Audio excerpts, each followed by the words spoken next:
नमस्कार, मैं कविता उनियाल, आप देख रही मीडिया टुडे टीवी।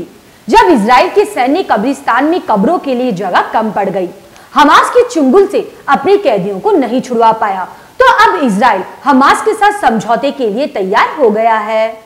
हमास के चीफ इस्माइल हानिया ने बताया कि कतर की राजधानी दोहा में हमास और इजराइल समझौते के करीब पहुंच गए हैं और कभी भी कतर इस समझौते का ऐलान कर सकता है।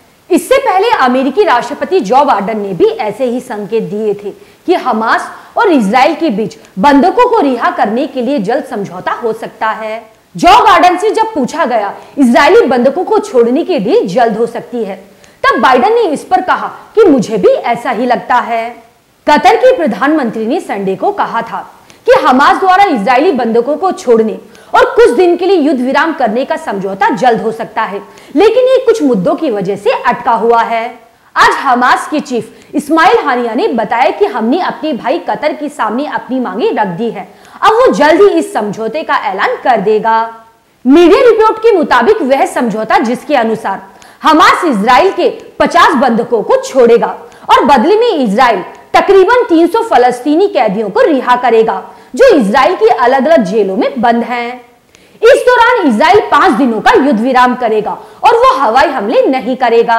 इतना ही नहीं, गाजा में ईंधन की सप्लाई भी की जाएगी, जिस पर इजराइल ने जंग शुरू होने के समय से रोक लगा रखी है। हमास इजराइल के जिन बंधकों को छोड़ेगा उसमें इजराइल के आम नागरिक और विदेशी नागरिक शामिल होंगे। इसके अलावा हमास ने ये साफ कर दिया है कि इजराइल के किसी भी सैनिक को नहीं छोड़ा जाएगा। बहरहाल इजराइल अपनी जेलों में बंद 300 फलस्तीनी महिलाओं और बच्चों को रिहा करने की तैयारी कर रहा है। इजरायली मीडिया ने बताया कि इजराइल ने 300 फलस्तीनी महिलाओं और बच्चों को रिहा करने की तैयारी कर रही है और उनके लिए बसें बुलाई गई हैं।